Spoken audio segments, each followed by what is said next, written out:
ഇന്നത്തെ നമ്മളെ പുതിയൊരു വീഡിയോയിലേക്ക് എല്ലാവർക്കും സ്വാഗതം. ഇന്നത്തെ നമ്മളെ റെസിപ്പി നല്ല ടേസ്റ്റി ആയതും അതുപോലെ തന്നെ കുറഞ്ഞ ചേരുവകൾ വെച്ചിട്ട് നമുക്ക് വളരെ സിമ്പിളായിട്ട് ചെയ്തെടുക്കാൻ പറ്റിയ ഒരു സ്വീറ്റിൻ്റെ റെസിപ്പിയാണ്. അപ്പോൾ വീഡിയോയിലേക്ക് കടക്കുന്നതിന് മുന്നേ ചാനൽ സബ്സ്ക്രൈബ് ചെയ്യാത്ത കൂട്ടുകാരെല്ലാം ഒന്ന് സബ്സ്ക്രൈബ് ചെയ്ത് സപ്പോർട്ട് ചെയ്യണേ. എന്നാൽ ശരി, നമുക്ക് വീഡിയോ കണ്ടു നോക്കാം. അപ്പോൾ ഇതുണ്ടാക്കിയെടുക്കാൻ വേണ്ടി നമുക്ക് ആദ്യം തന്നെ ഒരു പാൻ സ്റ്റൗവിലേക്ക് വെച്ച് കൊടുക്കാം. ഇനി ഇത് നന്നായിട്ടൊന്ന് ചൂടായി വന്നു കഴിഞ്ഞാൽ ഇനി ഇതിലേക്ക് നമുക്ക് 250 കപ്പിന് 1 കപ്പ് കടലപ്പൊടി ഇട്ട് കൊടുക്കാം. കടലപ്പൊടി നമ്മൾ ഇതുപോലെ ചേർത്ത് കൊടുക്കുന്ന സമയത്ത് അരിച്ചെടുത്തിട്ട് വേണം ചേർത്ത് കൊടുക്കാൻ. അല്ലാന്നുണ്ടെങ്കിൽ കട്ടയായിട്ടിരിക്കും കടലപ്പൊടി. അതുകൊണ്ട് അരിച്ചെടുക്കാൻ വേണ്ടി പ്രത്യേകം ശ്രദ്ധിക്കണം.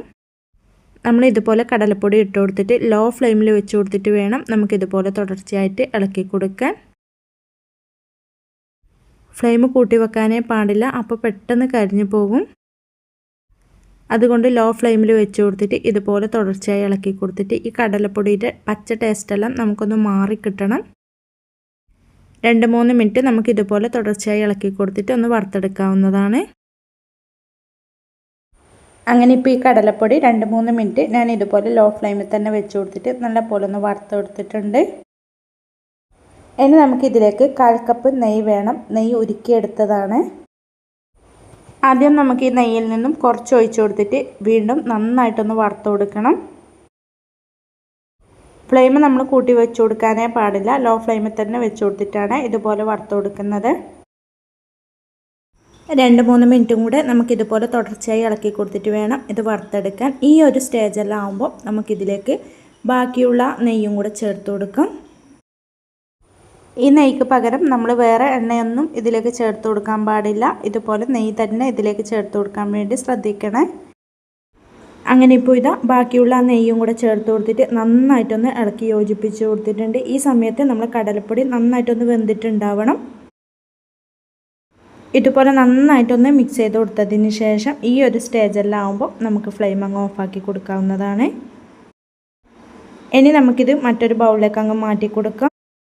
ഇനി നമുക്കിതിൻ്റെ ചൂടാറാൻ വേണ്ടി മാറ്റി വെക്കാം. അങ്ങനെ ഇപ്പോൾ ഇതാ ഇതിൻ്റെ ചൂടെല്ലാം ആറിക്കിട്ടിയിട്ടുണ്ട്. ഒട്ടും തന്നെ ചൂടുണ്ടാവാൻ പാടില്ല. ഇനി നമുക്കിതിലേക്ക് പൊടിച്ചെടുത്ത പഞ്ചസാര 1/2 കപ്പ് ചേർത്ത് കൊടുക്കണം. നമ്മളിതുപോലെ പഞ്ചസാര ചേർത്ത് കൊടുക്കുന്ന സമയത്ത് ഇതിന് ഒട്ടും തന്നെ ചൂടുണ്ടാവാൻ പാടില്ല. അല്ലാന്നുണ്ടെങ്കിൽ നമ്മൾ പഞ്ചസാര ചേർത്ത് കൊടുക്കുന്ന സമയത്ത് പഞ്ചസാര മെൽറ്റായി പോകും ഇതിന് ചൂടുണ്ടെങ്കിൽ. ഇനി ഇതിലേക്ക് 1/2 ടീസ്പൂൺ ഏലക്കാപ്പൊടിയും കൂടെ ചേർത്ത് കൊടുത്തിട്ട് നമുക്ക് കൈ വെച്ചിട്ട് തന്നെ നന്നായിട്ടൊന്ന് മിക്സ് ചെയ്ത് കൊടുക്കണം. പിന്നെ നമ്മൾ ഇതിലേക്ക് നെയ്യ് ചേർത്ത് കൊടുക്കുന്ന സമയത്ത് ഒരുപാടൊന്നും നെയ്യ് ചേർത്ത് കൊടുത്തിട്ട് ലൂസാക്കി എടുക്കരുത്. നമുക്ക് ഈ ഒരു പാകത്തിനായിരിക്കണം നമുക്കിത് കിട്ടേണ്ടത്. ഇതുപോലെ കൈ വെച്ചിട്ട് നന്നായിട്ടൊന്ന് മിക്സ് ചെയ്ത് കൊടുത്തിട്ടുണ്ട്. ഇതാ ഈ ഒരു പാകത്തിനാണ് നമുക്കിത് റെഡിയാക്കി എടുക്കേണ്ടത്. ഇത് നമുക്ക് കയ്യിലെടുത്തിട്ട് ഒന്ന് ഉരുട്ടിയെടുക്കാൻ പറ്റണം. ഇനി നമുക്ക് ഇതിൽ നിന്നും കുറേശ്ശെ ഇതുപോലെ എടുത്തിട്ട് ഒന്ന് ഉരുട്ടിയെടുക്കാവുന്നതാണ്. തീരെ ചെറുതായിട്ട് വേണമെങ്കിൽ അങ്ങനെ ചെയ്തെടുക്കാം. ഞാനിപ്പം ഈ ഒരു വലിപ്പത്തിലാണ് ചെയ്തെടുക്കുന്നത്. അങ്ങനെ ഇപ്പോൾ ഇതിപ്പോൾ ഞാൻ ഇതുപോലെ അങ്ങ് ഉരുട്ടിയെടുത്തിട്ടുണ്ട്. ബാക്കിയുള്ളതും നമുക്കിതിൽ നിന്നും കുറേശ്ശെ എടുത്തിട്ട് ഇതുപോലെ അങ്ങ് ഉരുട്ടിയെടുക്കണം. ഇനി നമുക്കിതിൻ്റെ മുകളിൽ ഭംഗിക്ക് വേണ്ടി ഏതെങ്കിലും നട്ട്സ് നിങ്ങളുടെ കയ്യിൽ ഉണ്ടെന്നുണ്ടെങ്കിൽ അത് വെച്ച് കൊടുക്കാം. ഞാനിപ്പോൾ ഇവിടെ കാണാനുള്ളൊരു ഭംഗിക്ക് വേണ്ടി ഇതിൻ്റെ മുകളിൽ ടൂട്ടി ഫ്രൂട്ടിയാണ് ഇതുപോലെ അങ്ങ് വെച്ച് കൊടുത്തിട്ടുള്ളത്.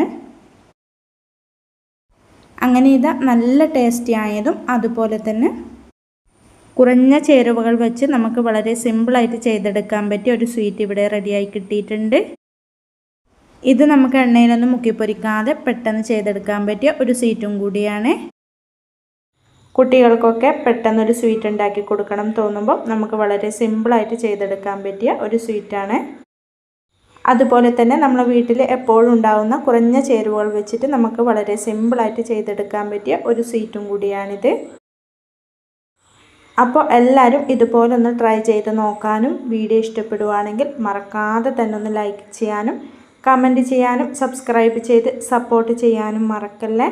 ഇൻഷാ അല്ലാഹ് അടുത്തൊരു പുതിയ വീഡിയോ ആയിട്ട് നമുക്ക് വീണ്ടും കാണാം. Thank you for watching.